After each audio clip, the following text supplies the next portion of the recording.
আসসালামু আলাইকুম। তো ইদানিং যে পরিমাণ লোডশেডিং হচ্ছে, সকলেই ইন্টারনেট চালানোর জন্য ওয়াইফাই ইউপিএস তৈরি করার জন্য অথবা বাজার থেকে কিনতে যাচ্ছেন। তো একটা কমপ্লিট প্যাকেজ হলো এই পাশে যে দেখতে পাচ্ছেন 350 টাকার এই মডিউলটা, আর সাথে যদি আপনি চান এই ওয়াইফাই বক্সটি রয়েছে, এখানে 120 টাকায় এটা কেনা হয়েছে লোকাল বাজার থেকে, আর 350 টাকায় এই ওয়াইফাই সার্কিটটি, আর সাথে 3টা ব্যাটারি আমি 80 টাকা করে 240 টাকা পড়েছে। সাথে একটা বিএমএস লাগবে, 3S বিএমএস, আর সাথে কিছু এক্সট্রা অ্যাক্সেসরিজ যেমন একটা সুইচ, আরও এখানে চারটি প্রয়োজন হবে, male female pin.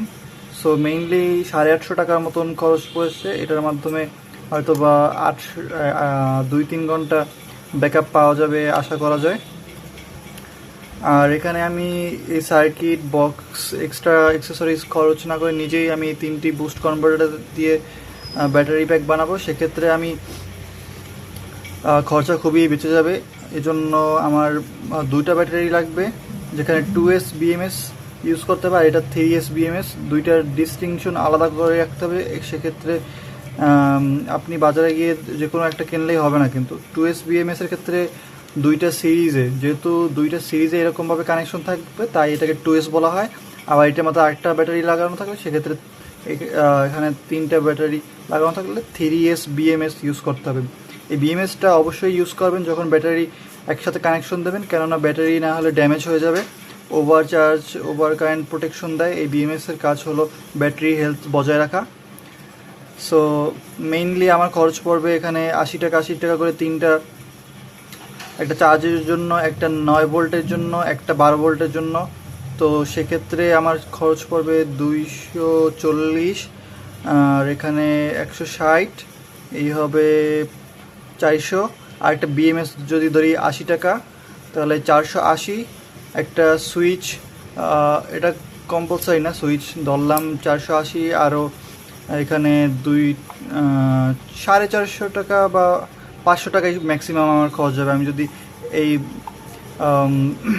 Complete kit যদি ইগনোর করি আর নিজে তৈরি করার চেষ্টা করি। তো সেক্ষেত্রে সোল্ডারিং অবশ্যই জানতে হবে, বা অন্য কোনো জায়গা থেকে, মোবাইলের দোকান থেকে অবশ্যই সোল্ডারিং করে নেওয়ার জন্য একটা ঝামেলা রয়েছে। আমি যেহেতু সোল্ডারিং করতে পারি, সেহেতু আমি আমার নিজের জন্য আলাদাভাবে তৈরি করব। আর ও এই 850 টাকায় মেইনলি একটা কমপ্লিট কিট তৈরি করে নিয়েছে। তো কমপ্লিট ভিডিও মেইনলি এখানে দেওয়ার মতন কিছুই নেই, আমি জাস্ট বলে দিই। এখানে দেখতে পাচ্ছেন যে ব্যাটারি কানেকশন এখানে দেওয়া রয়েছে পজিটিভ আর নেগেটিভ সাইড। এইটা দেওয়া রয়েছে সুইচ ইউজ করার জন্য, এখানে সুইচটা ইউজ করতে হবে। So that's all. ওইটা ব্যাটারি কানেকশন যদি আমি দিয়ে দিই তাহলেই হবে। আর ডাইরেক্ট এখান থেকে আপনি এই বক্সের এখানে কোনটা 12 ভোল্ট কোনটা 9 ভোল্ট, রাউটারের জন্য 9 ভোল্ট স্বাভাবিকভাবে লাগে, আর অনুর জন্য 12 ভোল্ট লাগে, সেটা ইউজ করতে পারবেন। এখানেও ইন্ডিকেটরে লেখা আছে যে 12 ভোল্ট 9 ভোল্ট। সো এখান থেকে মেইনলি আপনি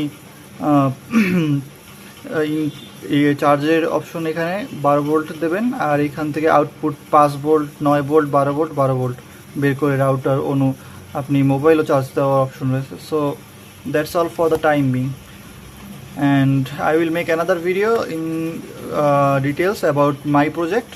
So that's all for